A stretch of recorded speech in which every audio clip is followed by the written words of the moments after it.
Frame Graves Ranch, Wyoming, Durham, 1910. The old man sat on the porch where he had sat for 30 years watching the sun descend behind the western mesa. His hands gnarled from decades of rope and leather, and hard Wyoming earth rested on the armrests of a chair he had built himself in 1882. Daniel Graves was 67 years old. His back still held straight despite the weight of those years. His eyes, smoke gray and steady, still caught every movement across the land he had fought to keep. Beside him, his grandson Thomas shifted in the smaller chair, 16 years old, and restless with the particular anxiety of youth standing at a crossroads. The boy had been silent for nearly an hour, staring at the same horizon, wrestling with a decision that would shape the rest of his life. Daniel understood that silence. He had lived in it for years. The breeze carried the scent of sage and coming rain. Somewhere beyond the barn, cattle lowed in the gathering dusk. The ranch spread before them in all directions, 160 acres of land that had been homesteaded, defended, nearly lost, and finally secured through means that no government document could properly record. The official papers said Daniel Graves had filed his claim in 1873 and proved it up in 1878. They did not mention the price paid in grief and isolation, in the slow death of a man's capacity to feel anything at all. They did not mention the letter. Daniel reached into the wooden box beside his chair. His fingers found the envelope without looking, as they had countless times over the years. The paper had yellowed to the color of old bone. The ink had faded to brown. But the words remained written in the careful hand of a 7-year-old boy who had been desperate enough to commit forgery and brave enough to hope it might work. He held it out to Thomas without speaking. The boy took it slowly, handling it with the reverence reserved for sacred things. He had seen the letter before, framed on the wall of his father's room, but he had never been allowed to touch it. His fingers trembled slightly as he unfolded the creased pages. "This is it?" Thomas asked. His voice cracked on the question, hovering between boyhood and whatever came after. "The letter Uncle Sam wrote." "Read it," Daniel said. Thomas bent his head to the faded script. His lips moved silently as he made out the words written in a child's determination to get every letter exactly right. "Dear Miss Bennett, my name is Samuel Graves. I am writing on behalf of my father, Daniel Graves, who owns a ranch in Dustbourne, Wyoming territory. We are looking for a woman of good character to join our household as teacher and housekeeper. My father is a widower. My mother, Rebecca, died 3 years ago. I am 7 years old. I can read some, but need help with hard words. My father works very hard. He needs someone who can help. We have a good house and land. We will pay fair wages. If you are interested, please come to Dustbourne on the September train. We will meet you at the station. Sincerely, Daniel Graves." Thomas looked up, confusion creasing his young face. "But this says it's from grandfather, not Uncle Sam." "Keep reading." The boy's eyes returned to the letter. At the bottom, in different ink, in a shakier hand, someone had added a postscript. "P.S. I should tell you the truth. My pa did not write this letter. I wrote it. I am the son Samuel. I forged my pa's name because he would not ask for help himself. He has been alone too long. I need a ma. Not to replace my real ma who died, but to help us be a family again. If you come and my pa gets angry, I will tell him it was all my doing, but please come, please." Thomas sat back as if the paper had burned him. "Uncle Sam forged this when he was 7. He was desperate," Daniel said. The words came out rougher than he intended. Even now, 3 decades later, remembering that desperation in his son's eyes could crack something in. "I needed help. I just did not know how to ask for it. So this woman, this Miss Bennett, she actually came, even though it was a fake. She came." Daniel's eyes went distant, seeing not the darkening mesa before him, but a train platform in September 1880, dust hanging in the still air, a woman stepping down from the passenger car with a battered valise in her hand and hope dying in her eyes. God help her, she came. Thomas turned the letter over in his hands, studying it from every angle, as if it might reveal more secrets. "And she stayed even after she found out. That," Daniel said, "is the story I'm going to tell you. Because you are standing where I stood when I was 37 years old. You have lost your father. You are looking at this ranch and wondering if the weight of it is more than you can carry. You are thinking maybe it would be easier to sell it all, take the money, move to Denver or Cheyenne or anywhere that does not require you to break your back and your heart just to survive another winter. The boy flushed, caught in the accuracy of the assessment. He did not deny it. I am not going to tell you what to choose, Daniel continued, but I am going to tell you what I learned. About family, about choosing to stay when running would be easier, about the difference between the family you are born into and the family you build with your own two hands when everything else has fallen apart. He settled back in his chair, eyes fixed on the horizon where the last light was fading to purple and gold. It started, he said with that letter, with a 7-year-old boy who understood something his father had forgotten, that sometimes the bravest thing a man can do is admit he cannot do it alone. Dustbourne, Wyoming Territory, September 1880. The train pulled into Dustbourne Station at 4:30 on a Tuesday afternoon, trailing black smoke and the acrid smell of burning coal across the high desert air. Grace Bennett stood in the passenger car with her hand pressed flat against the window glass, watching the small collection of buildings that called itself a town materialize from the emptiness. She had spent 3 weeks imagining this moment. 3 weeks sitting on a hard wooden seats, changing trains in Chicago and Omaha and Cheyenne, rehearsing conversations in her head, constructing elaborate scenarios of how this meeting would unfold. In some of those imagined scenes, the man who had written to her was kind. In others, he was gruff but honorable. In a few of the darker fantasies that visited her at night when the train rocked through endless blackness, he was cruel or drunk or worse. But in none of those imagined scenarios had she pictured nothing. She had not pictured a man who would look at her with absolutely no recognition, no surprise, and no emotion whatsoever, beyond the faint irritation of someone confronting an unexpected problem that needed solving. The conductor helped her down the metal steps. Her boots touched Wyoming dust for the first time, and Grace felt the weight of every mile she had traveled settle into her bones. The platform was crowded for such a small town. 50 people at least gathered as they did every Tuesday when the westbound train made its brief stop. They talked in clusters, collecting mail and packages, greeting arrivals, seeing off departures, conducting the small commerce that kept isolated communities connected to the wider world. Grace scanned the crowd, looking for the man who had described himself in his letter as tall, broad-shouldered, dark-haired. She saw several men who fit that description. None of them paid her any attention. She set down her valise and pulled the letter from her reticule, unfolding it to check the name one more time.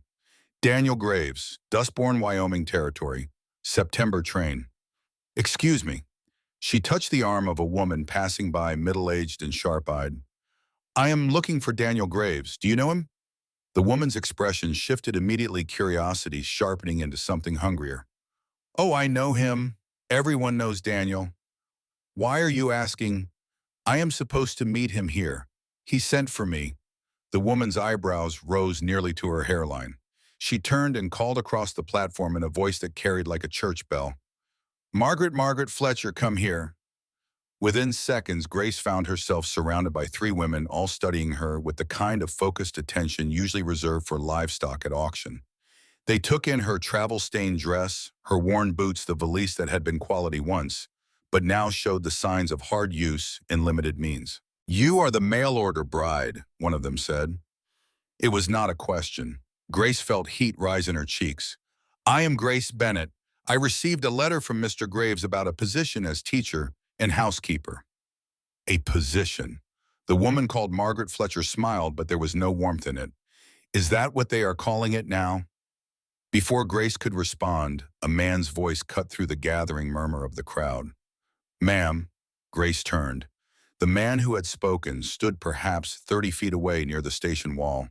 He was tall as promised, broad-shouldered as described, dark-haired though streaked with gray at the temple despite appearing to be only in his middle 30s. He wore work clothes dusty from riding. His hat sat low, shadowing his eyes. He stood absolutely still, watching her with an expression that gave away nothing. Grace picked up her valise and walked toward him, aware of every eye on the platform following her movement. The crowd had gone quiet. Even the usual noise of the station seemed muted, as if the entire town was holding its breath. She stopped 3 feet from him and waited for him to speak first, to acknowledge her, to explain what was happening. He looked at her for a long moment. Then he removed his hat.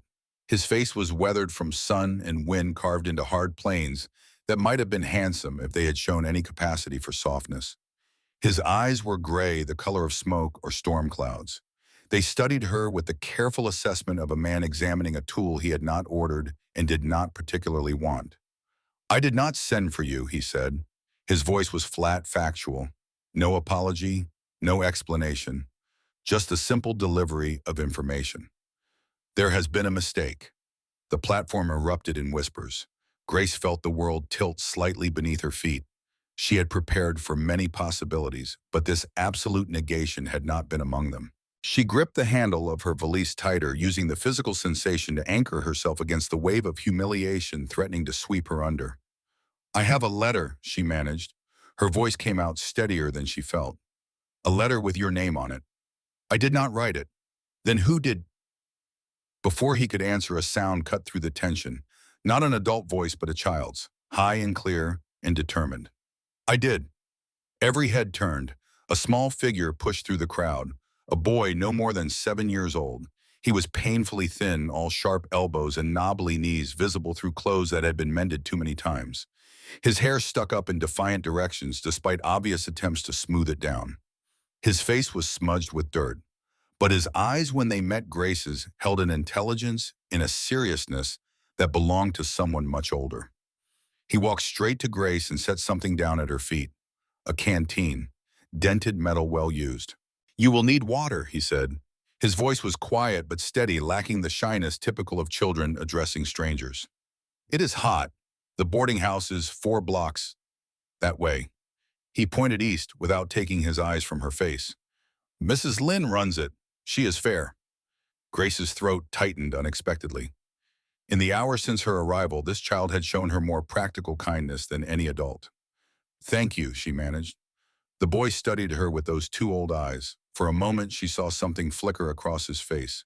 Uncertainty, maybe, or hope struggling against the fear of disappointment. "Did you really come because of my letter?" The question fell into the desert air like a stone into still water. Ripples of silence spread outward. Margaret Fletcher's sharp intake of breath was audible across the platform. Another woman gasped and clutched at her companion's arm. A third actually stepped backward, as if physical distance could separate her from the scandal. Grace looked at the boy, then at the man, then back to the boy. "Your letter." The child's small jaw set stubbornly. "Pa needs help.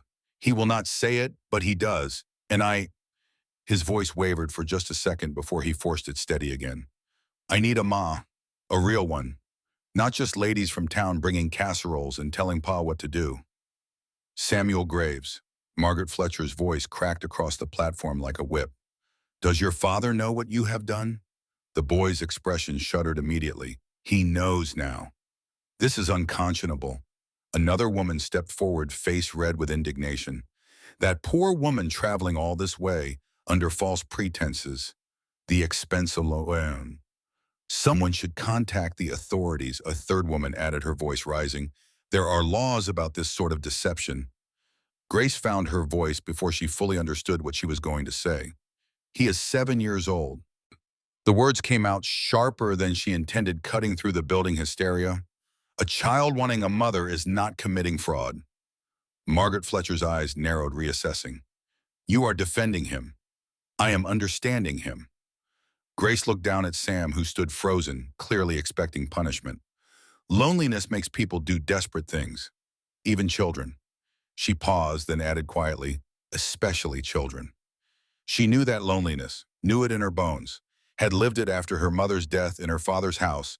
That grief had hollowed out until it stopped feeling like a home at all.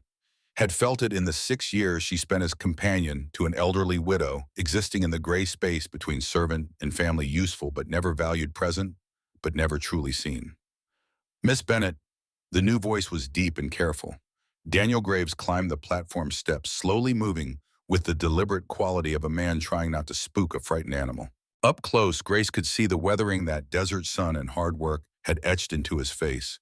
The lines around his eyes, the set of his jaw that spoke of years of clenching teeth against things that could not be said aloud. "I need to speak with you," he said quietly. "Not here." His gaze swept the gathering crowd, then returned to Sam. "Not like this." "Pa," Sam started. "Go wait by the wagon."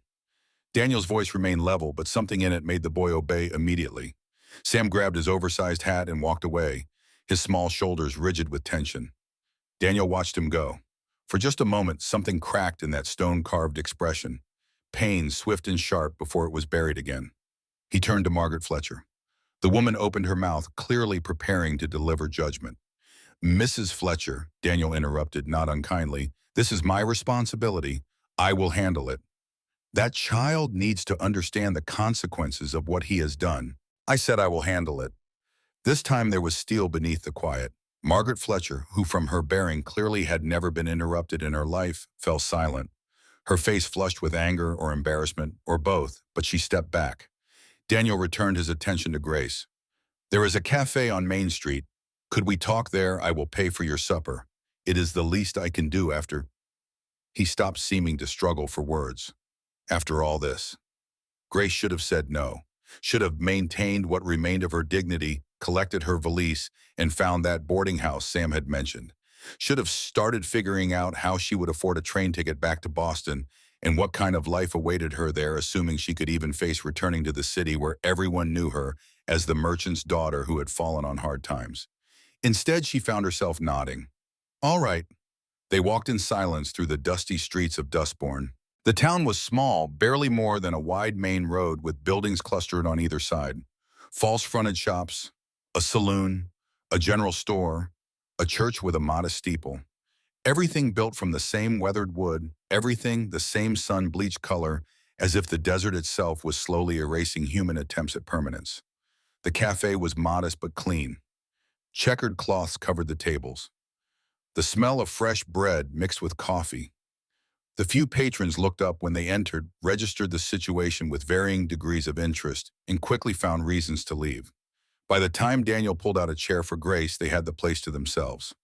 A woman emerged from the back, middle-aged with kind eyes and flour on her apron. She set down 2 cups without waiting for an answer. I will bring some stew, she said. You both look like you could use it. When she had retreated to the kitchen, Daniel wrapped his hands around his coffee cup but did not drink. He stared into the dark liquid as if searching for words in its depths. I did not know, he finally said, about the letter, about any of it. I believe you. Grace wrapped her own hands around her cup, grateful for the warmth despite the heat outside. His eyes lifted surprise. You do. A man who wanted to deceive someone would not look this uncomfortable. She paused, studying him across the scarred wooden table. And a child who wrote that letter put real thought into it. Real hope. Daniel's jaw worked. I should have noticed. Should have seen him sneaking paper using my name going through the mail order catalog. I have been so focused on keeping the ranch going, keeping us fed, keeping everything from falling apart, that I missed what was happening right in front of me. You are one person trying to do the work of 2, Grace said quietly. That is not failure. That is just hard. The cafe owner returned with 2 bowls of stew, thick with vegetables and beef, and a basket of warm bread. She set them down with practiced efficiency and disappeared again without comment. Daniel still had not touched his coffee. He sat motionless, struggling with something internal. When he finally spoke, the words came slowly, each one measured as if he was not used to explaining himself. Sam has had a rough few years. His mother, Rebecca, she was the heart of everything. The ranch, the home, both of us. He stopped, swallowed. When we lost her, it was like the center just collapsed. I tried to be enough, tried to keep things normal, tried to make up for what he had lost. But I am not, he gestured helplessly, I am not good at the soft parts, the talking parts. Rebecca was the one who knew how to reach him, how to make him laugh, how to make everything feel safe. Grace waited, sensing there was more. The ladies in town mean well, Daniel continued. But their help comes with strings. Advice I did not ask for. Judgments about how I am doing it wrong. Suggestions that maybe Sam would be better off with a proper family. One with a mother who could... He stopped abruptly, realizing what he had said. One with a mother who what? Grace pressed gently. Daniel finally met her eyes fully. Who could give him what I cannot? The honesty in those words cut deeper than any accusation could have. This was not a cold man. This was a drowning man who had forgotten how to ask for help. So, he decided to find his own solution, Grace said. Found your advertisement in a catalog that came to the general store. Memorized my handwriting from old letters. forged my signature. Despite everything, there was a hint of reluctant pride in Daniel's voice. The boy is resourceful. I will give him that. He is desperate, Grace corrected softly. There is a difference, Ubezal. Daniel's hands tightened around his cup. I am sorry for all of it. For the wasted journey, the expense, the humiliation of standing on that platform while the whole town. He stopped, jaw clenched. I will pay for your ticket back east, and I will compensate you for your trouble. It will not be much, but it is fair.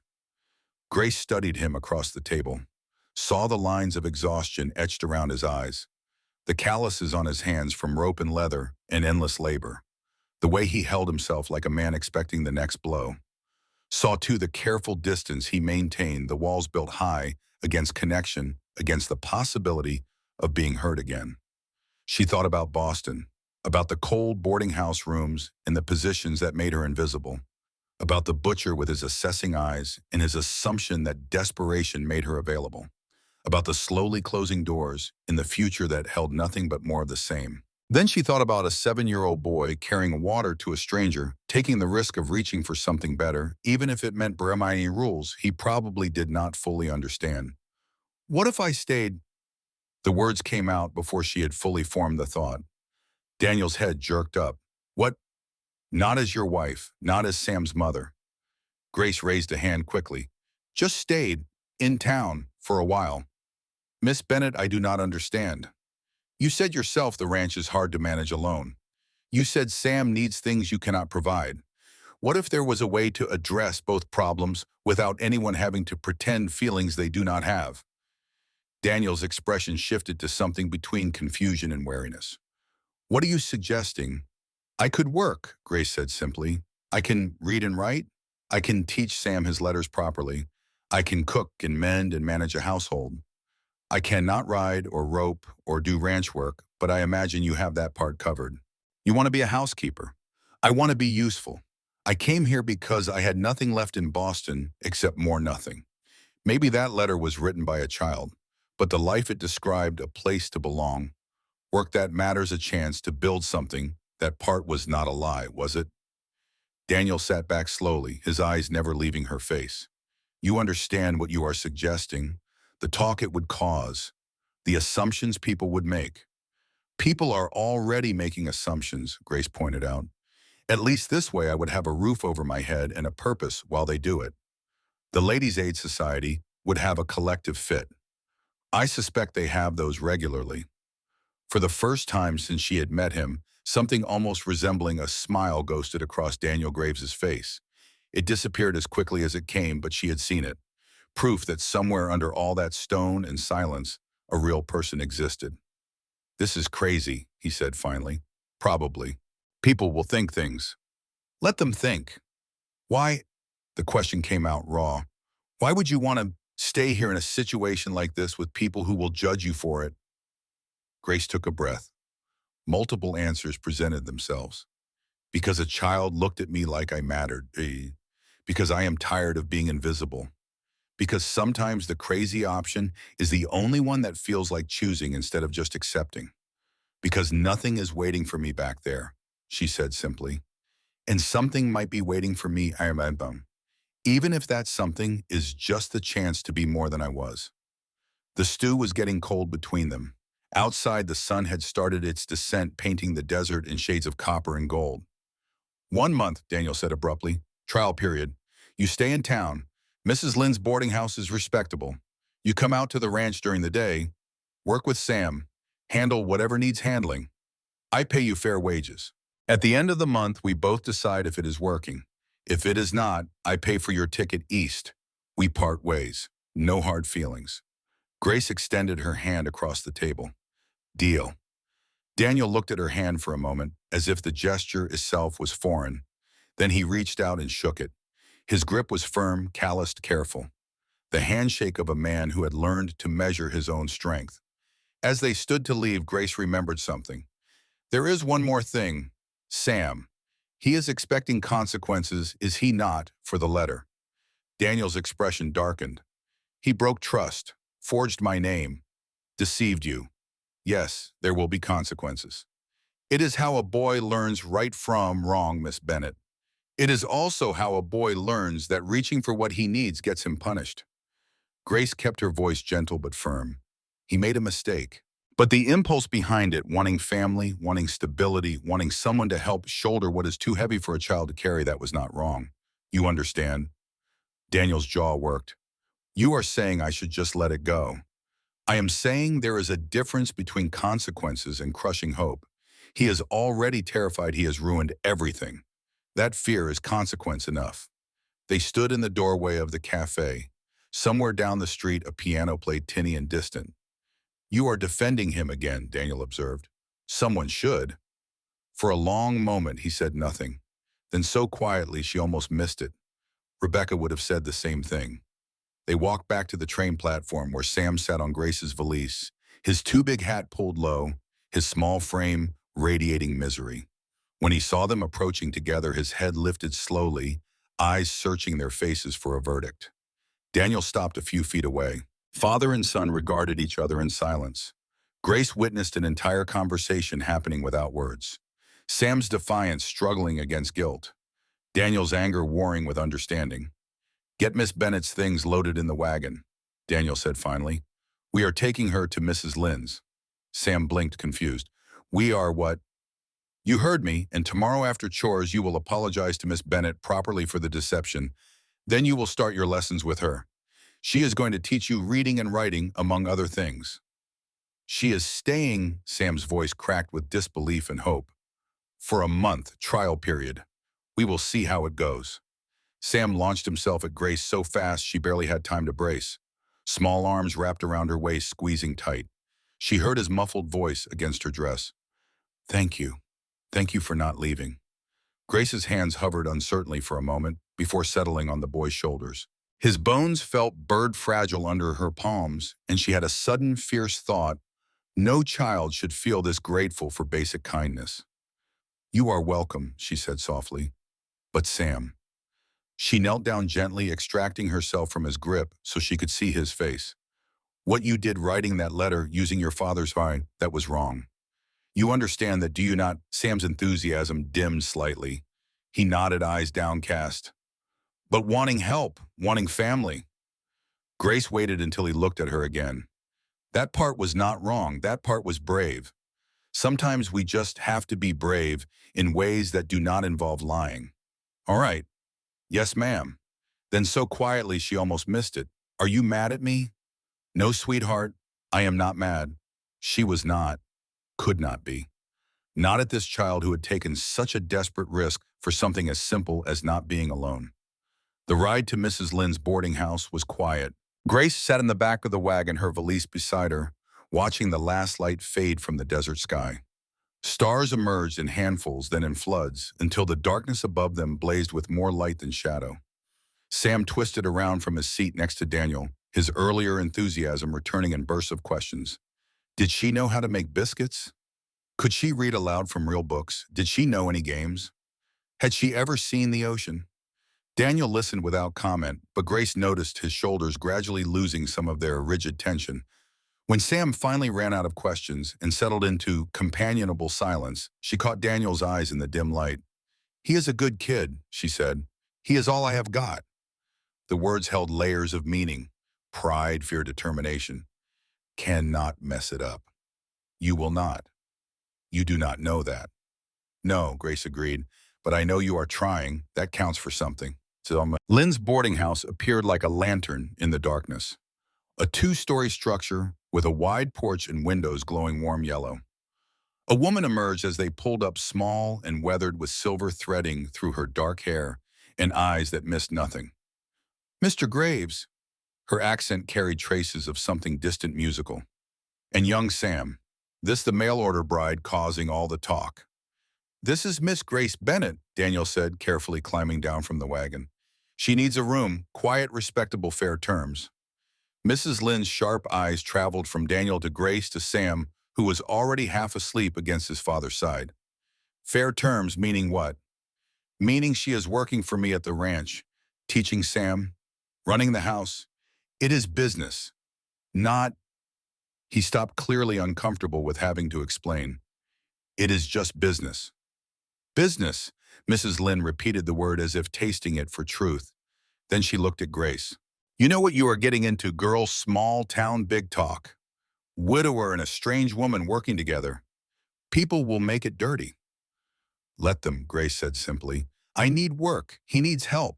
Everything else is just noise. Something shifted in Mrs. Lynn's expression. Not quite approval, but respect. Room is $5 a week, includes breakfast and member. Laundry costs extra. No men in rooms. No exceptions. Fair enough. Daniel pulled coins from his pocket, counted out 3 weeks' worth. This is for my pay, not hers. Her wages are her own. Mrs. Lynn pocketed the money and gestured toward the door. Come on then, I will show you your room. Mr. Graves, you and the boy go home. She will be fine here. Daniel hesitated, then called out as Grace gathered her valise. Miss Bennett, Dawn comes early at the ranch. I will pick you up at first light. I will be ready. He nodded once, then climbed back into the wagon. Sam, still drowsy, managed a small wave before they disappeared into the darkness. The boarding house room was small but clean. A narrow bed, a washstand, a single window overlooking the street. Mrs. Lynn lingered in the doorway, arms crossed, studying her new boarder with unsettling intensity. That man has been half dead for 3 years, she said finally, walking and working but not really living. And that boy, she shook her head, too much weight on young shoulders. I am not here to fix them, Grace said quietly. Just help where I can. Good answer. Mrs. Lynn turned to leave, then paused. Word of advice, girl. This town have got long memories and short patience. You want to survive here, you focus on the work and ignore the talk. And you remember the judge of your character is not the gossips at church socials. It is the people who see what you do when nobody is watching. After she left, Grace sank onto the bed, exhaustion finally catching up. 12 hours ago, she had been full of nervous hope, stepping off a train into what she had imagined would be her new life. Now she was sleeping in a boarding house, contracted to work for a man who never wanted her here, teaching a child who had forged letters out of desperation. It was nothing like what she had planned. And somehow, sitting in that small room with the desert night pressing against the window, Grace felt something she had not felt in years. Possibility. She thought about Sam's eyes, too serious and too hopeful, about Daniel's quiet admission of failure, his exhausted attempt to hold everything together, about the way this stark land seemed to strip everything down to essentials, forcing honesty, whether you wanted it or not. Whatever happened next, it would be real. Not the careful performance she had maintained in Boston, not the invisible existence of a companion hovering at the edges of other people's lives. Real work, real connection, real choice. Grace unpacked her valise, slowly hanging her 3 dresses in the narrow wardrobe, placing her mother's cameo on the washstand where she could see it. Tomorrow would bring its own challenges. The stares, the whispers, the judgment.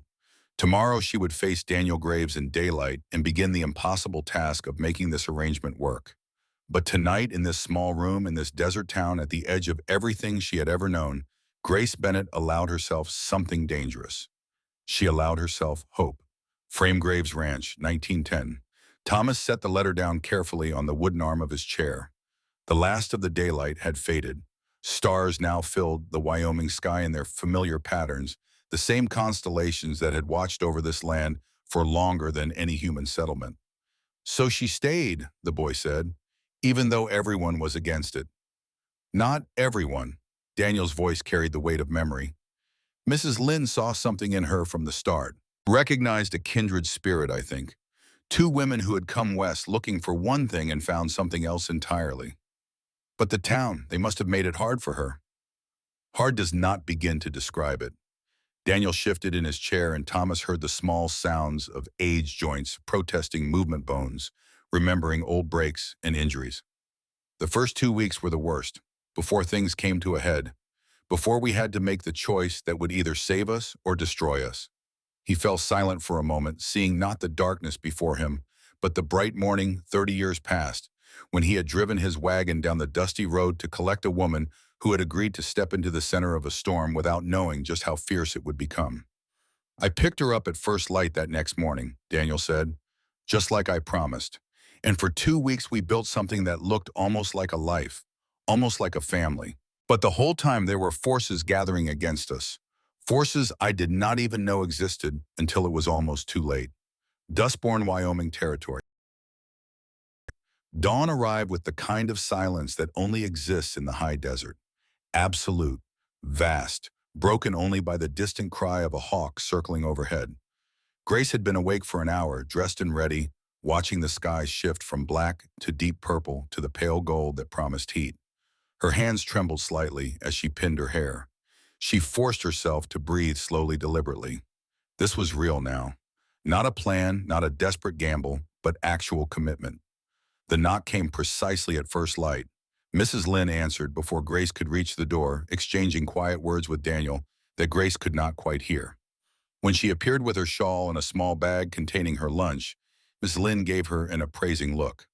"Sensible shoes," the older woman observed. "Good. You will need them." The wagon ride out to the Graves Ranch took nearly 40 minutes, following a rutted dirt road that cut through scrubland and rocky outcroppings. Sam sat between them, more subdued than yesterday, stealing glances at Grace as if confirming she was real and had not vanished overnight. Daniel drove in silence, his attention fixed on the road, his profile hard against the brightening sky. He had shaved, Grace noticed. His shirt, though worn, was clean. Small gestures, but they spoke of effort she had not expected. "Miss Bennett," Sam finally ventured, "what is Boston like?" Grace considered the question carefully. Crowded, lots of buildings pressed close together, streets full of people and horses and noise. Nothing like this. "Did you like it there?" She looked out at the endless sweep of land, the way the light caught on distant mesas, turning them copper and rust. "I thought I did, but maybe I just did not know there was anything different." As Sam absorbed this, then asked with the directness of children, "Is that why you came, because you wanted different?" "Yes," Grace said simply. "Sometimes different is exactly what we need, even if we do not know it yet." The boy nodded as if this made perfect sense to him, then settled back against the wagon seat, apparently satisfied. The Graves Ranch revealed itself gradually. A small house built of adobe and rough-hewn timber, a barn that leaned slightly to the left but looked sturdy enough, a chicken coop and corral, cattle grazing in the distance. Everything about it spoke of hard work and harder choices of priorities made when resources ran thin. But it also spoke of care. The house might be simple, but the porch was swept clean. The barn might lean, but its walls were solid. The corrals were well maintained, the fences intact. This was a place held together by determination and daily effort. Daniel pulled the wagon to a stop near the house and climbed down, then lifted Sam to the ground before offering his hand to Grace. She took it, feeling the strength in his grip, the roughness of calluses earned through labor. "Sam, you have got morning chores," Daniel said. "Chickens need feeding, horses need water. Miss Bennett will be inside. You can start lessons after." "Yes, sir." Sam headed toward the barn, but not before flashing Grace a quick, almost shy smile. The interior of the house was dim and cool, a relief from the already building heat outside. Grace's eyes adjusted slowly, taking in the single large room that served as kitchen, dining area, and sitting space. A doorway led to what she assumed were bedrooms in the back. Everything was clean but spare. A table with 3 chairs, a cook stove, shelves holding mismatched dishes, a sofa that had seen better days, and everywhere absence. Empty hooks on the wall where decorations once hung. Bare shelves where knickknacks and photographs should sit. A rocking chair in the corner that looked like it had not been touched in years. Rebecca's ghost lived in this house, Grace realized. Not haunting it, just missing from it.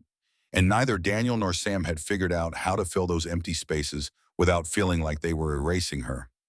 Daniel walked her through the space, pointing out where things were kept, how the stove worked, where the well was located. His explanations were practical, detailed the words of a man who had learned to be self-sufficient but had not necessarily enjoyed the learning. "Sam usually eats breakfast around 7, he continued.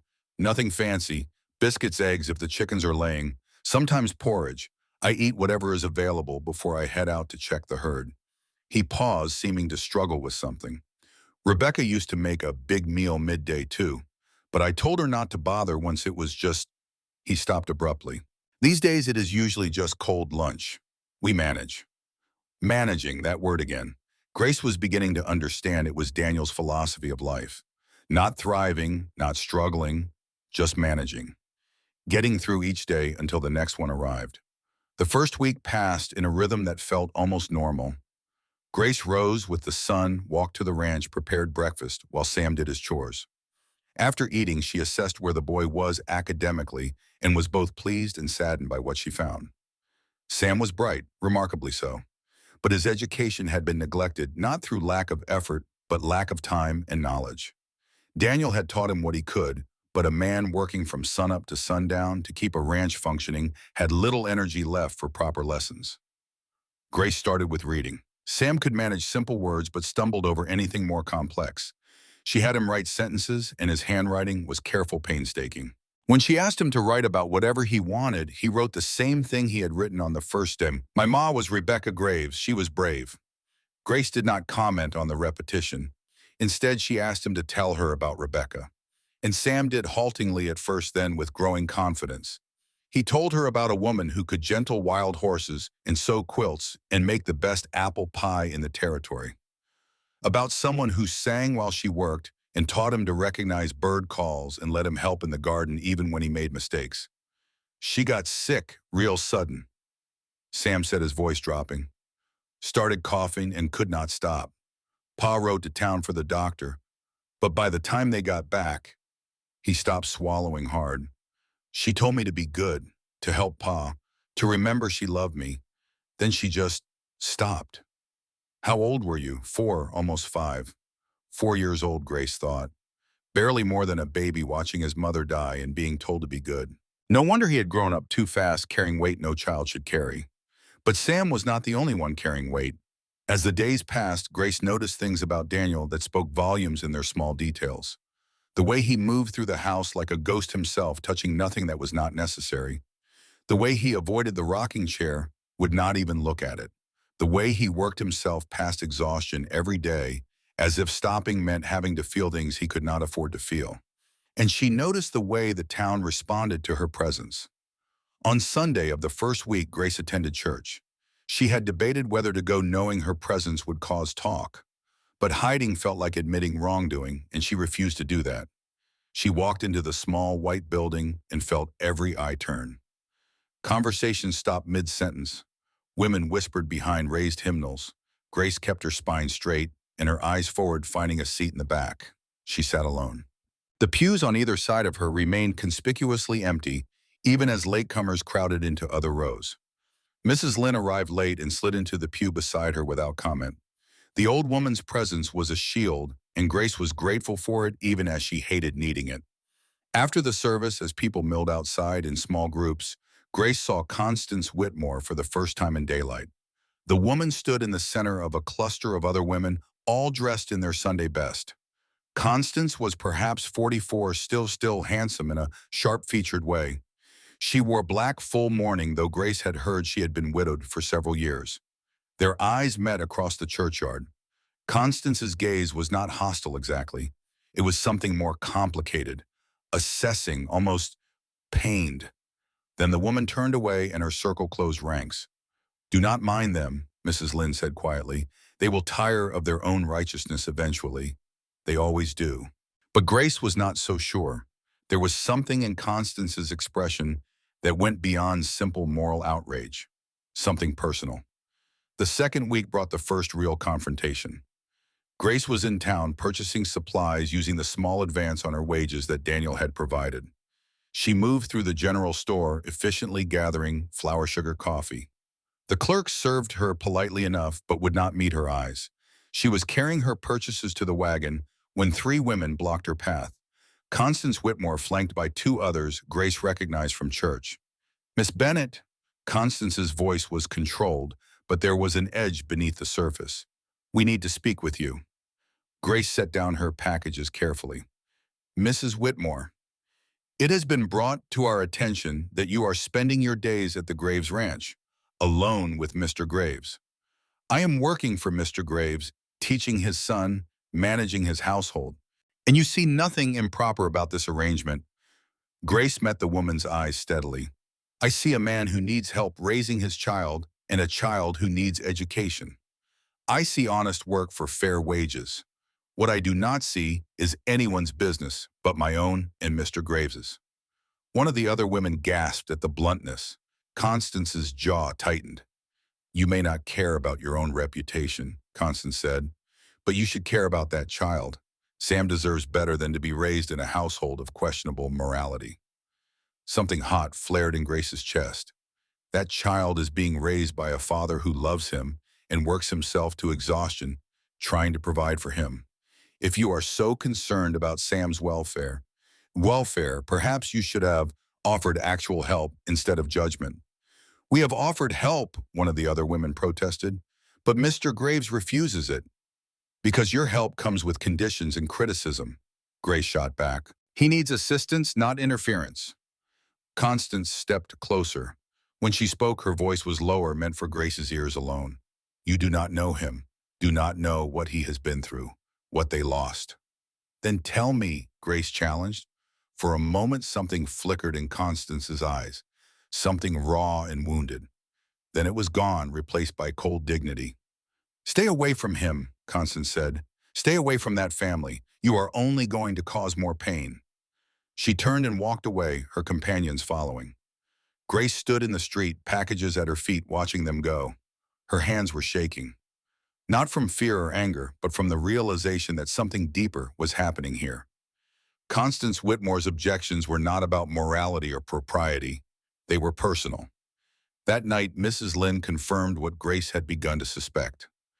Constance came here in '65, the old woman said over supper. Mail-order bride, just like you were supposed to be. Married a merchant named Whitmore. Good man, but she did not love him. Could not.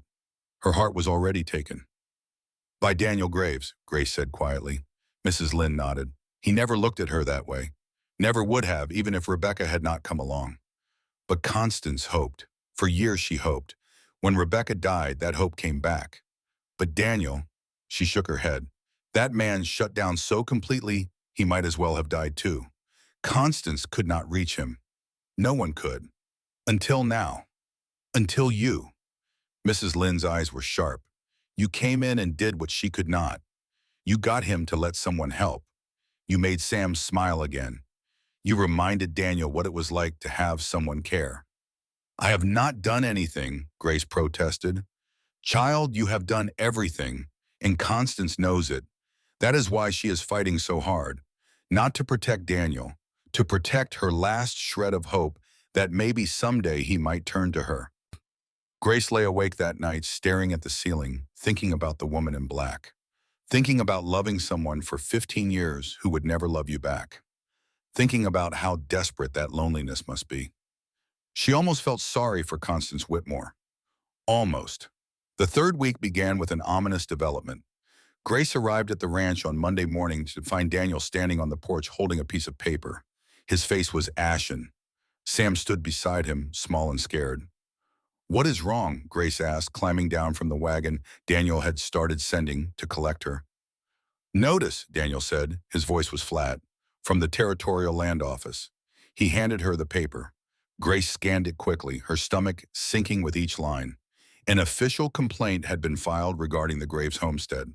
Questions about whether Daniel was meeting the requirements of the Homestead Act. Specifically, whether the property was being used for legitimate agricultural purposes or had become, the letter stated, a center of immoral activity unbecoming of a land grant recipient. This is absurd, Grace said. This is Constance. Daniel's hands clenched at his sides. She could not stop you from working here, so she found another way. What does it mean? It means we have 30 days to resolve the situation, prove the complaint is baseless, or make changes that satisfy the moral requirements. Otherwise, he could not finish the sentence. Sam did it for him, his voice small and terrified. Otherwise, they take the ranch. Daniel knelt down, putting his hands on his son's shoulders. I will not let that happen, I promise you. But Grace saw the fear in his eyes. The knowledge that promises made in desperation were often impossible to keep. That afternoon, as Grace prepared lunch and Sam worked on his arithmetic, a rider appeared on the eastern horizon. Daniel, who had been mending fence nearby, stopped work to watch the approach. The man who dismounted in front of the house was everything Daniel was not. Expensively dressed in a suit more suited to Denver than rural Wyoming.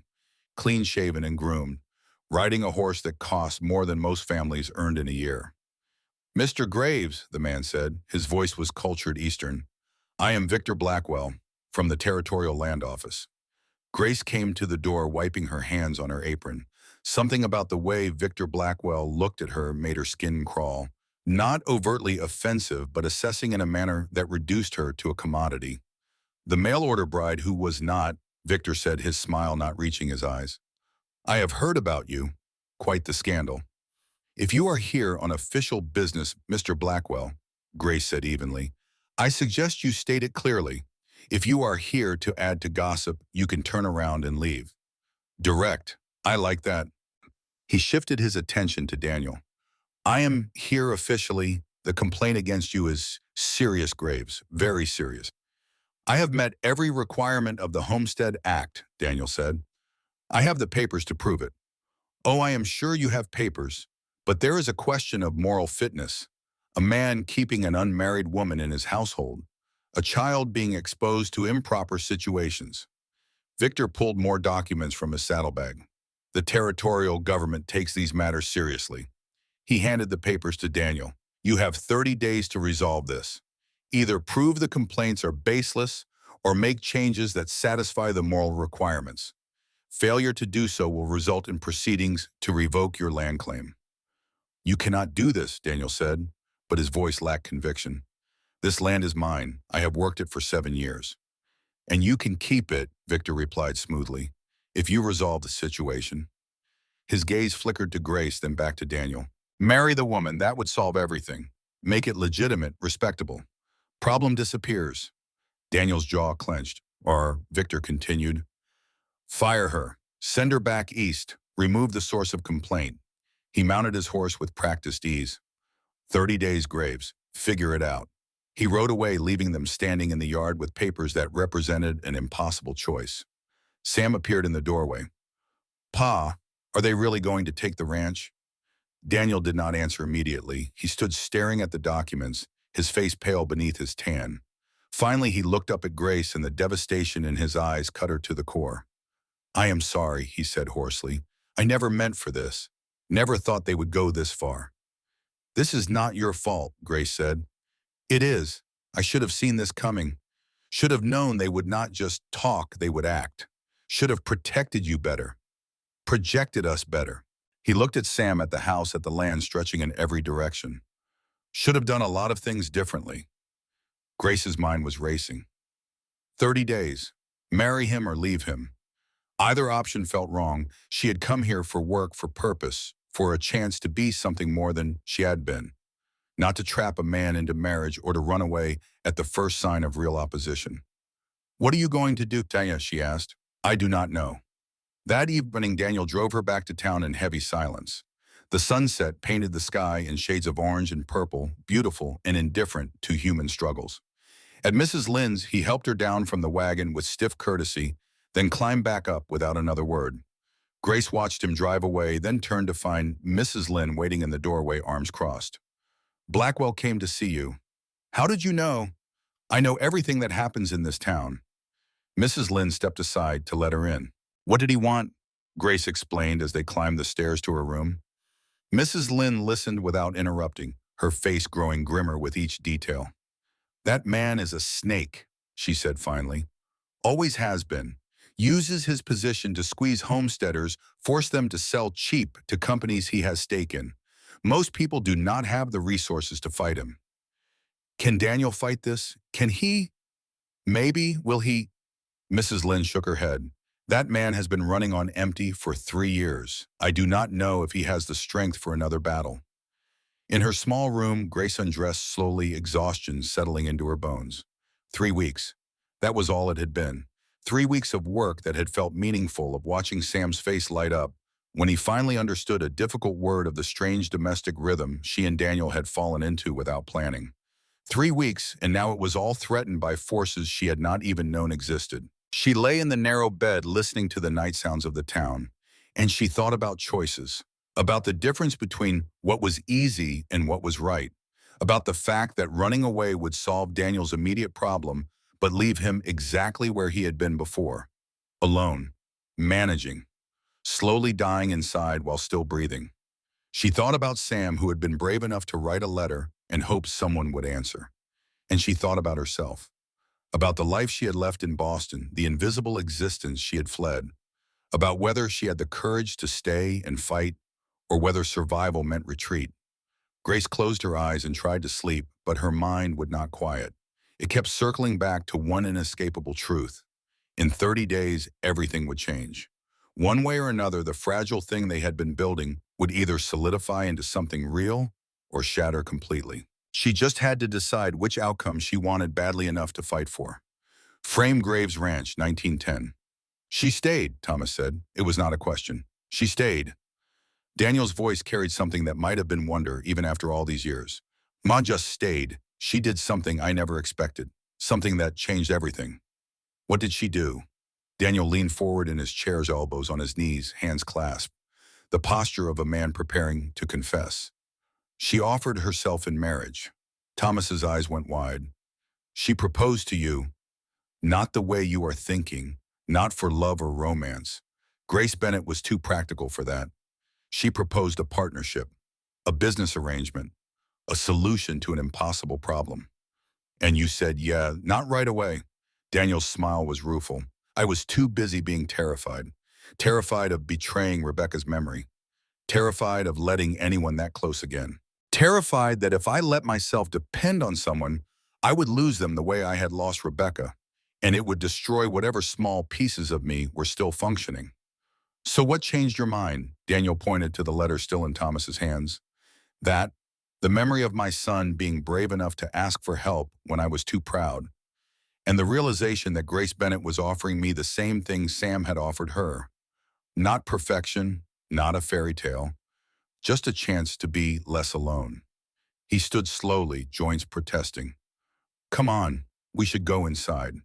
Your grandmother would not forgive me for keeping you out here in the cold while I tell stories. Grandmother Grace. Thomas stood too, clutching the letter. No, Daniel's voice went soft. Grandmother Grace has been gone 5 years now. I meant your great-grandmother Lynn. She is 93 and still tells me what to do. As they walked toward the house, light spilling warm from the windows, Thomas asked one more question. Did you love her grandmother Grace when you married her? Daniel stopped at the porch steps. He looked at his grandson, this boy on the edge of manhood, trying to understand the complicated geography of the human heart. No, he said honestly, not then, but I learned something in those days. Love is not always the lightning strike. Sometimes it is the seed planted in practical soil, tended with patience, growing slow and deep until one day you look around and realize it has become the strongest thing you have. He opened the door. The smell of fresh bread and coffee drifted out. Now come inside. We have only gotten to the wedding. You have not even heard about the part where everything almost fell apart. Thomas followed him into the warmth, still holding the letter that had started it all. Behind them, the Wyoming night settled deep and dark, filled with stars and silence, and the ghosts of choices made long ago. Frame Graves Ranch, 1910. The kitchen smelled of fresh bread, and the coffee, Mrs. Lynn insisted on making strong enough to stand a spoon in. Daniel sat at the old wooden table, the same one he had sat at for 30 years, watching his grandson devour a slice of bread with butter and jam. The boy ate with the single-minded focus of youth, but his eyes kept drifting to the letter now returned to its place in the wooden box. Mrs. Lynn moved through the kitchen with the assured steps of someone who had long ago claimed this space as her own. She was 93 years old, still upright, still sharp as a skinning knife. She had moved to the ranch after her husband died 15 years ago, declaring that Daniel needed someone to make sure he did not work himself into an early grave now that Grace was gone. You are getting to the good part, she said without turning from the stove. The part where the girl showed more courage than any man I have ever known. You were there, Thomas said, at the wedding. I was there for all of it. Mrs. Lynn set another cup of coffee in front of Daniel. Watch that woman walk into a firestorm and never flinch. Watched your grandfather learn what it meant to let someone stand beside you instead of always standing alone. Daniel wrapped his hands around the warm cup. Grace had a way of making the impossible seem reasonable. She looked at that ultimatum, looked at me, looked at Orient and saw a solution where I only saw more loss. What did she say? Thomas asked.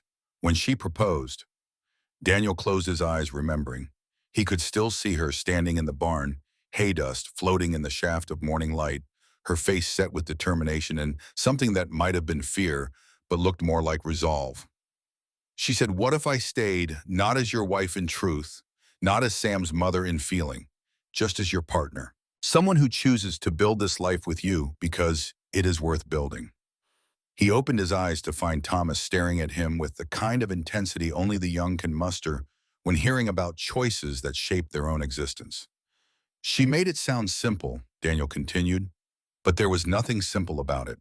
We both knew what we were risking, what we might lose, what we might never find." Mrs. Lynn set a plate of bread on the table. "Tell him the rest. Tell him about the wedding, about what happened after." Daniel took a long breath. The wedding was when everything came to a head, when all the forces that had been gathering against us finally broke through, when we had to decide once and for all whether we were strong enough to stand together. Dustbourne, Wyoming Territory, September 1880. Grace found Daniel in the barn 3 days after Victor Blackwell's visit. He was repairing tack, his hands moving with the automatic precision of someone who had performed the same task 1,000 times. He did not look up when she entered, but his shoulders tensed, slightly acknowledging her presence. "I have been thinking," Grace said, no preamble, no easing into it, "about Victor Blackwell's ultimatum, about the 30 days, about what happens after." Daniel's hand stilled. "Grace, I will not ask you to sacrifice yourself for this. I will find another way." "What other way? You have checked every option. There is no money for lawyers, no political connections to pull strings, no loophole in the Homestead Act that saves you." She stepped closer. "But there is a solution, one that solves both our problems." He finally looked up. "What solution? We could get married. For real. Legal." The leather strap fell from his hands. "Grace, you cannot mean that." "I mean it completely." She kept her voice steady, practical. "Think about it, Daniel. We already work well together. Sam needs stability. You need help. I need a place to belong. We are already living most of a married life anyway. The only difference would be legal standing and sharing a name." "That is not a small difference." "No," she agreed, "but it is a practical one. I am not asking you to love me. I am not asking you to forget Rebecca or pretend feelings you do not have. I am asking if you would consider a partnership built on respect and mutual benefit." Daniel stood slowly as if the weight of the conversation required him to be upright. "You understand what you are suggesting? A marriage of convenience. No romance, no expectations beyond what we already have." "Yes. People will still talk. Let them talk. At least this way they cannot take your land." He walked to the barn door, looking out at the land he had worked for 7 years. The land his wife had loved. The land that was supposed to be his son's inheritance. "I cannot promise to love you, Grace. Rebecca was my whole heart. I do not think I have another great love in me." "I am not asking for great love," Grace said quietly. "I am asking for honesty, for partnership, for the chance to build something that matters, even if it is built on practical foundation rather than romance." He turned back to her. In the dim light of the barn, his face looked older than his 37 years. Why would you bind yourself to a man who cannot give you what you deserve?" "Because what I deserve is choice," Grace said. "I spent my whole life being chosen or not chosen by others, being judged worthy or unworthy based on money or status or someone else's standards. This is the first time I get to choose. I choose useful work. I choose meaningful contribution. I choose Sam's laughter and your quiet strength and the possibility of building a home instead of just occupying a house." She moved closer until she could see the flecks of lighter gray in his storm-colored eyes on arms. "I choose this, Daniel, all of it, if you will have me." The silence stretched between them. Somewhere outside, a horse whinnied. Chickens clucked in their coop. The normal sounds of ranch life continuing regardless of human drama. "1 month ago," Daniel said slowly, "my son wrote a letter to a stranger, hoping she would answer, hoping she would come and help put our broken pieces back together." He reached out and took her hand. His palm was rough against hers, warm and solid. "I told him it was impossible. Told him life did not work that way. Told him hope was dangerous. And now, Now I think maybe my 7-year-old son understood something I had forgotten. That sometimes the bravest thing you can do is reach for what you need even if it means risking more pain. He squeezed her hand gently. If you are sure, if you truly want this, then yes, we will do it. We will get married. Make it legal. Tell Victor Blackwell and the whole territory that this is legitimate and they can take their judgments elsewhere. Grace felt something release in her chest, not quite relief, more like the settling of a decision made and accepted. When, as soon as possible, this week if Reverend Thompson can arrange it, no point dragging it out and giving people more time to interfere.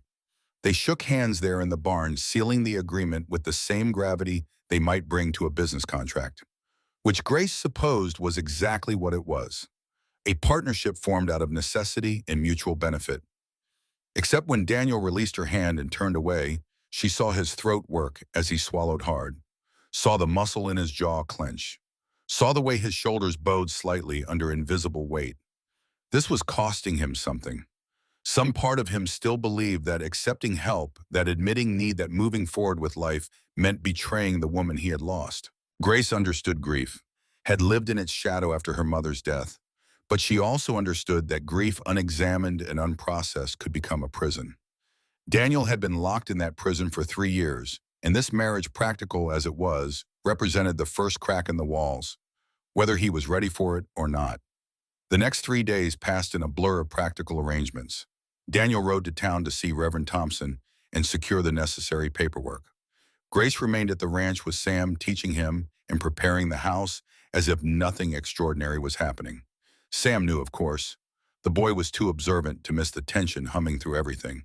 But he said nothing until the evening before the wedding, when he found Grace alone on the porch, watching the sunset paint the desert in shades of gold and purple. "Miss Bennett," he said quietly, "are you really going to marry Pa?" "Yes." "Why?"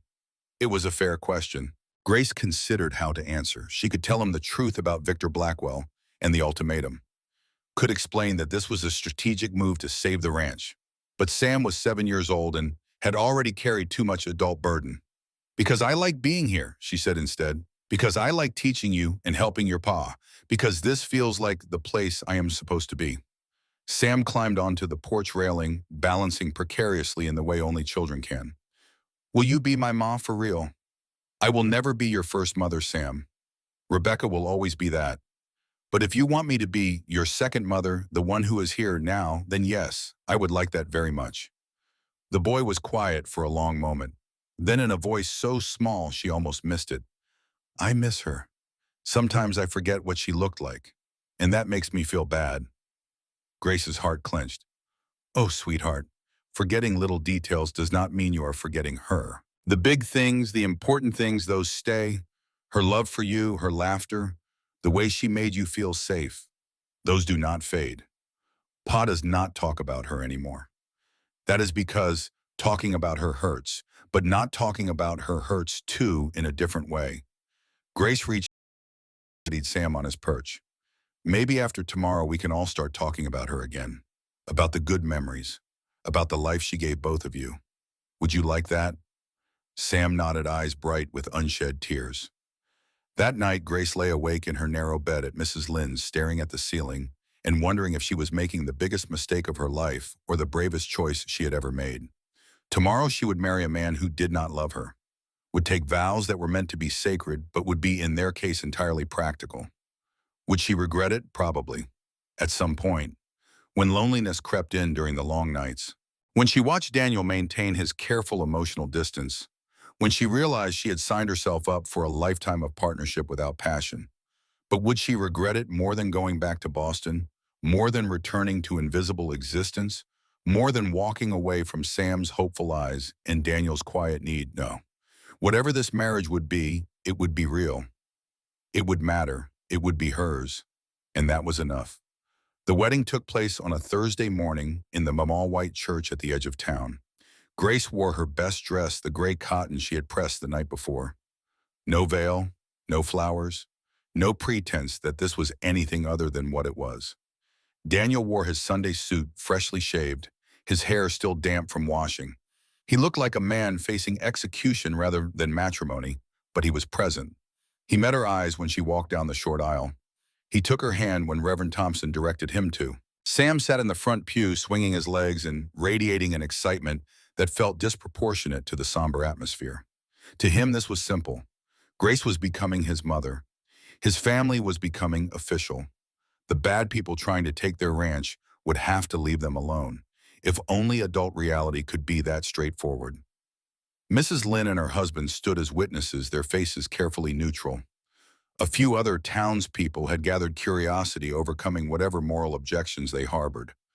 Reverend Thompson cleared his throat and began. Dearly beloved, we are gathered here today to join Daniel Graves and Grace Bennett in holy matrimony.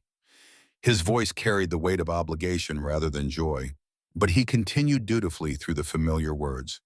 If anyone knows of any lawful impediment to this marriage, speak now or forever hold your peace. The door crashed open. Constance Whitmore stood in the entrance, flanked by three other women from the Ladies' Aid Society. Her face was flushed, her breathing rapid, as if she had run all the way from town. I object, her voice rang through the small church. This wedding is a sham, a mockery of sacred vows, and I will not stand by while this woman manipulates a grieving widower. Mrs. Lynn stood immediately. You are not invited to this ceremony. Leave now. This is a house of worship open to all believers seeking truth. Constance's voice rose to near shrieking. And the truth is this woman has trapped him, manipulated his grief, exploited his son. This is fraud. Grace felt every eye in the church turned to her, felt the weight of judgment, of assumption, of condemnation. Her first instinct was to shrink, to apologize, to somehow make herself smaller to fit their expectations. But then she remembered why she had come here, remembered the choice she had made, remembered that she was done letting other people's opinions dictate her life. Before she could speak, Daniel stepped forward. Enough. The single word cut through the rising chaos. Daniel's voice was not loud, but it carried absolute authority. He turned from the altar to face Constance directly. You do not get a say in this, Mrs. Whitmore. Not in my life. Not in my choices. And sure as hell not in my wedding. Daniel, you cannot possibly think this is right. You are still in mourning for Rebecca. You are not thinking clearly. I am thinking more clearly than I have in 3 years. Daniel's voice remained level, but Grace could see the tension in his shoulders, the tightness in his jaw. You want to object, fine. Your objection is noted and dismissed. Now get out of my wedding. Rebecca would be devastated. Constance's voice cracked. Tears streamed down her face. She would be heartbroken to see you replacing her with this stranger. Do not. Daniel's voice went dangerous. Do not you dare speak for Rebecca. You did not know her as well as you think you did. She was my wife, my partner. And if she were here, she would be the first person telling me to stop drowning in grief and start living again. He took a step toward Constance. You talk about mourning, about honoring her memory, but you know what dishonors her memory? Letting our son grow up in a house filled with sadness instead of hope, refusing help out of stubborn pride, turning into a ghost myself instead of the man she loved. His voice softened slightly, though the steel beneath remained. Grace has not trapped me. She has given me a choice, a chance to be something more than a monument to loss. And I am taking it. Constance stood trembling. For a moment, something raw and wounded flickered across her face. Then she turned and fled, her companions hurrying after her. The door slammed behind them, leaving shocked silence in their wake. Reverend Thompson cleared his throat again. Shall we continue? The vows were simple, traditional, spoken with more solemnity than romance. When Daniel said, I do, his voice was steady. When Grace echoed the words, hers wavered only slightly on, to cherish the weight of the promise settling over her. I now pronounce you husband and wife. There was no kiss, just a formal nod between them, a recognition of the contract they had entered. But Sam launched himself at them both, wrapping his thin arms around their legs and burying his face against Grace's skirt. Now I can call you Ma, he said, voice muffled. The paper says so and everything. Grace's throat closed. She looked at Daniel, who nodded once, giving permission. She placed her hands on Sam's shoulders, feeling the bird-bone fragility of him, the trembling evidence of emotion too big for a small body to contain. Yes, sweetheart, you can call me Ma. They rode back to the ranch in the wagon, Sam chattering between them about all the things they could do now that they were a proper family. Grace twisted the simple gold band on her finger. Daniel's mother's ring, too large, even with thread wrapped around the back to hold it in place. You can get it sized, Daniel had said that morning when he gave it to her. It is fine like this, she had replied. There was something honest about the imperfection, about making do with what was available rather than demanding something custom-made. That night, they lay in the same bed for the first time, both rigid on their respective sides, careful not to touch. The moon streamed through the window, painting everything in silver and shadow. Somewhere outside, a coyote called to its pack. Thank you, Daniel said into the darkness. For today, for all of this. I know it is not what you probably hoped for when you answered that letter. No, Grace agreed, but it is real. And I would rather have real than perfect. Even if real means being married to a man who cannot give you romance or poetry or any of the things women want. Daniel, I spent years in Boston watching couples who had romance and poetry and still made each other miserable. I will take honest partnership over pretty lies any day. She paused, then added, besides, you are wrong about what women want. We are not all desperate for grand gestures. Some of us just want to be seen, valued, treated like our contributions matter. He was quiet for a long moment. Rebecca used to say something similar, that she did not need flowers or fancy words. She just needed to know I would show up day after day and do the work of living alongside her. She sounds wise. She was. The words came easier now, without the sharp edge of guilt. Grace took that as progress. They fell silent, and eventually exhaustion claimed them both. Grace's last conscious thought was that for the first time since leaving Boston, she felt safe. Not loved, perhaps, but safe. And that was enough to build on. 3 days later, Victor Blackwell returned. Grace was hanging laundry when she saw him riding up the road, and her stomach dropped. Daniel was in the north pasture. Sam was inside, working on penmanship exercises. They were alone when Victor dismounted, his smile cold and calculating. Mr. and Mrs. Graves, he said with exaggerated courtesy, congratulations on your recent nuptials. Word has spread quickly.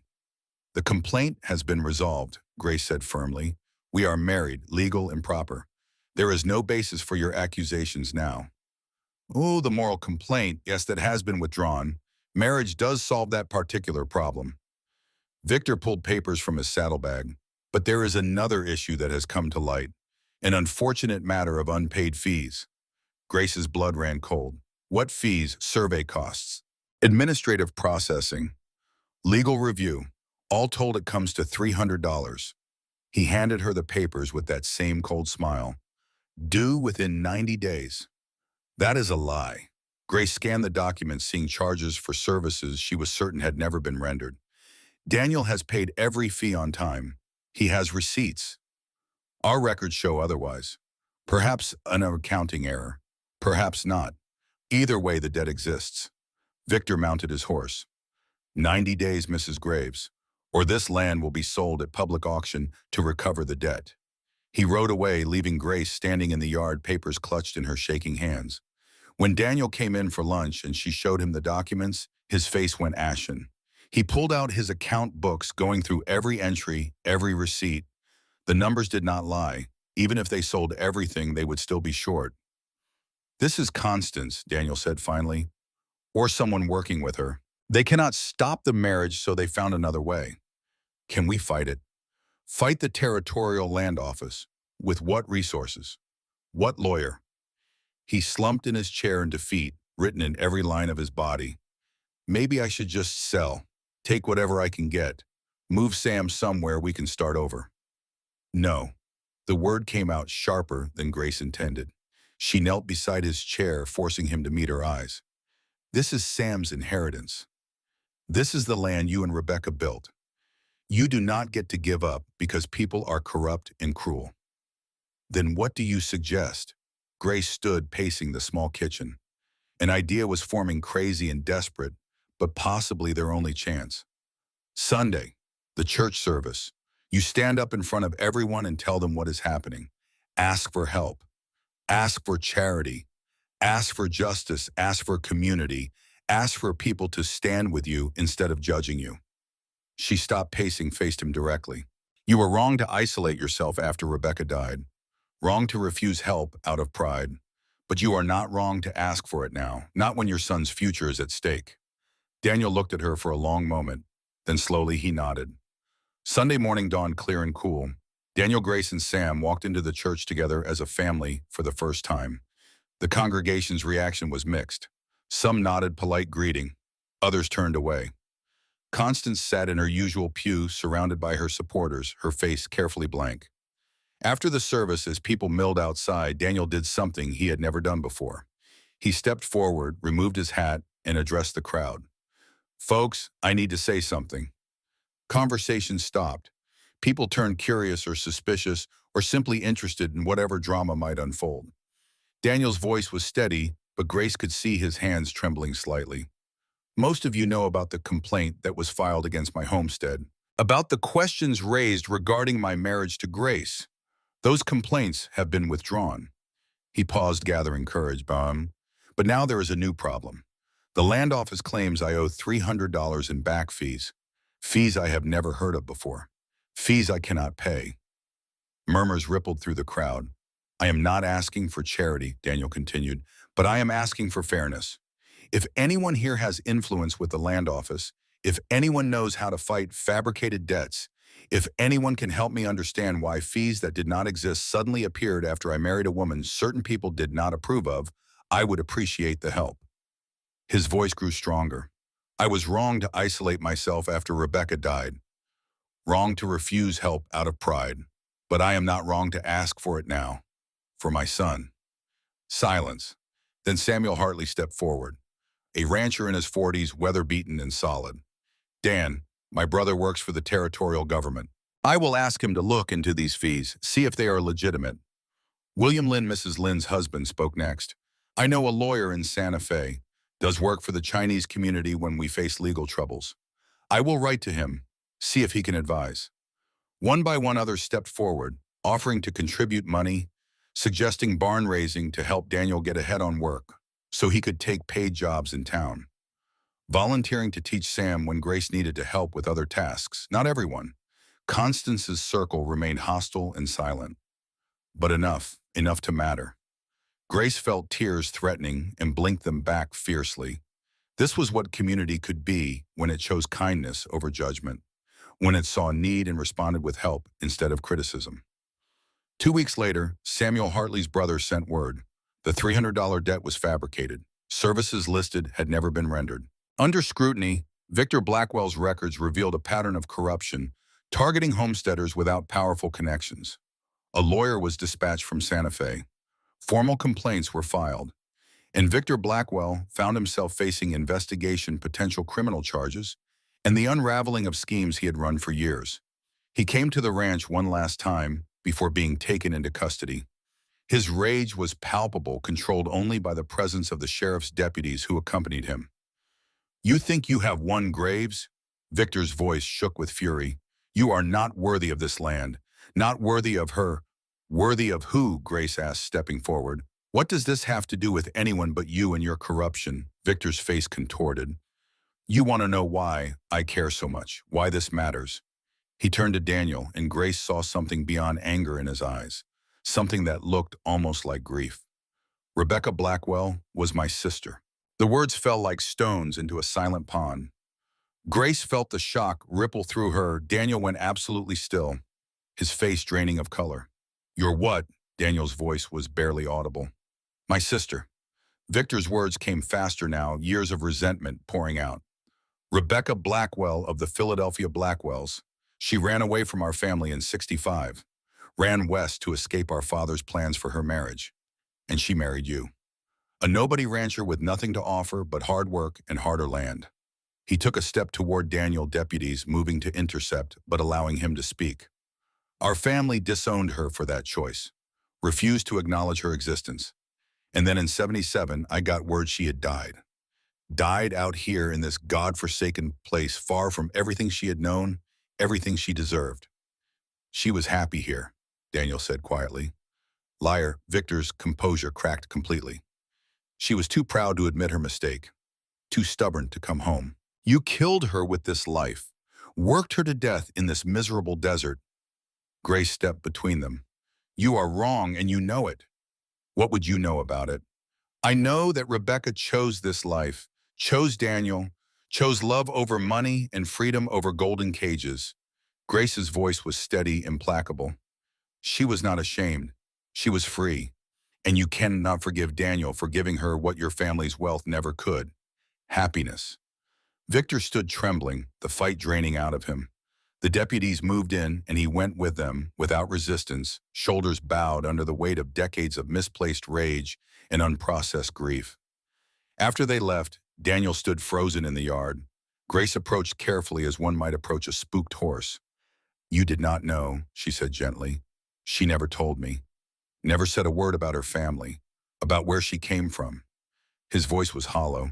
I knew she had run from something, she told me that much. But I never knew she had a brother.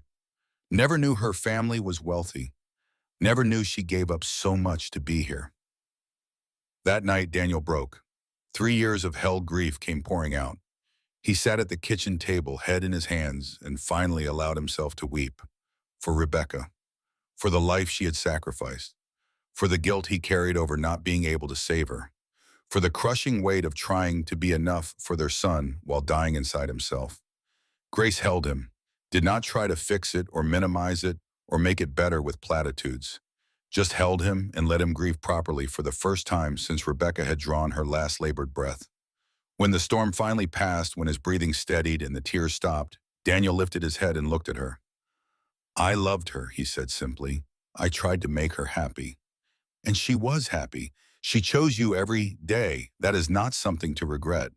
He nodded slowly, then in a voice rough from crying, thank you. For being here. For not running when things got hard. For choosing us. Grace squeezed his hand. There is nowhere else I would rather be. 2 weeks later, on a cool November evening, they sat on the porch watching the sunset. Sam was inside writing a story he had promised to read to them after supper. 6 months had passed since Grace had stepped off that train. 6 months of building something neither of them had expected. I have been thinking, Daniel said slowly, about this arrangement we have, this partnership. Grace's heart stuttered. What about it? When we got married, I told you what I could not promise to love you, that Rebecca was the love of my life, and I did not have another one in me. He turned to face her fully. I am not sure that is true anymore. Grace held her breath. I am not saying I am in love with you. Daniel continued carefully. I am not even sure what that would feel like at this point, but I know I look forward to seeing you every morning. I know I miss your voice when you are not here. I know I depend on your judgment and value your opinion. I know I think about you more than I probably should for a business partner. He reached for her hand. That might not be poetry, but it is honest. It is more than honest, Grace said softly. It is enough. Is it really? Because if you want more than what we have, if you need declarations or romance or any of the things I am not good at giving. Grace silenced him by leaning forward and pressing her lips to his. Soft, brief. Their first real kiss 6 months into marriage. When she pulled back, Daniel stared at her with wonder. What was that for? For being patient, for being honest, for letting this become what it needed to become instead of forcing it into a shape it could not hold. Daniel smiled, then a real smile that transformed his entire face. He pulled her close and kissed her properly. Deeper, longer, with the weight of 6 months of partnership transforming into something more. Inside, Sam heard his father laugh, a real laugh, unguarded and genuine. He smiled to himself and returned to his story. His letter had brought Grace here, but they had all chosen to stay. Frame Graves Ranch, 1910. 1 year after the wedding, Daniel continued, his voice warm with memory. I stood with Grace by the creek where we used to walk on Sundays. Sam was fishing downstream, and Grace told me something that changed everything again. What? Thomas leaned forward. She told me she was carrying a child. Your Uncle James. Thomas's eyes widened. I never knew Uncle James was born so soon. 18 months after the wedding, Mrs. Lynn interjected from the kitchen. That woman wasted no time building a family. That woman had more courage than sense marrying a ghost and waiting for him to come back to life. Daniel chuckled. She would have agreed with you. His expression sobered. Grace died 5 years ago. Influenza. She fought hard, but her lungs had never been strong. In the end, she went peacefully, surrounded by all of us. Sam and his family, James and his, all the grandchildren. Do you miss her? Every day.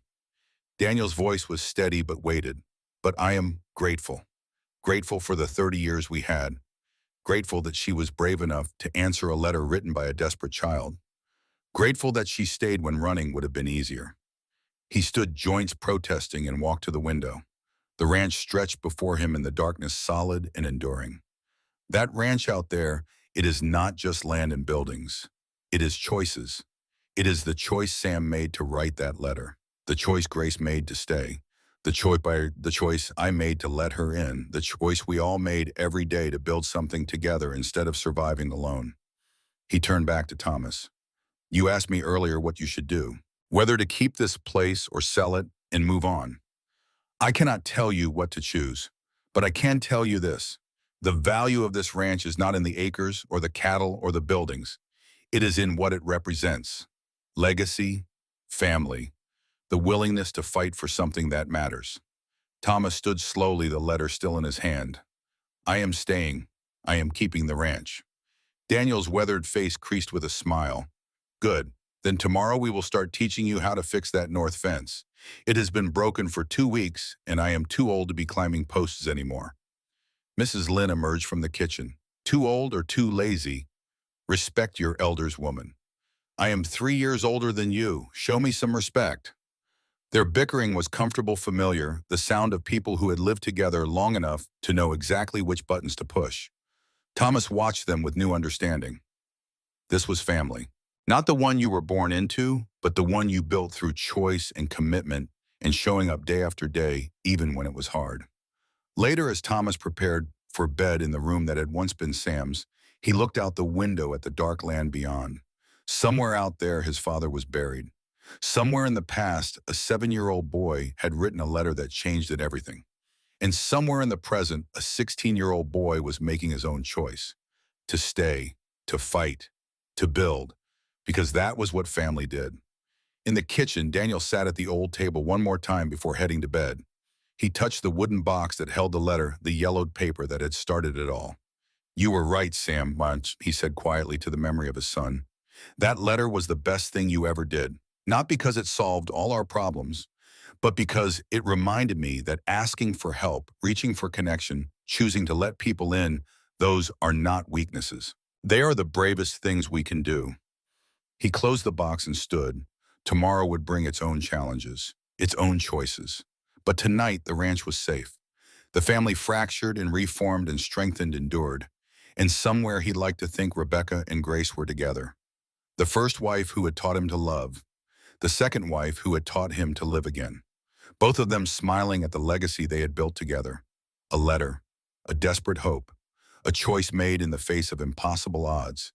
And a family that proved every day for 30 years that sometimes the greatest love stories do not start with passion.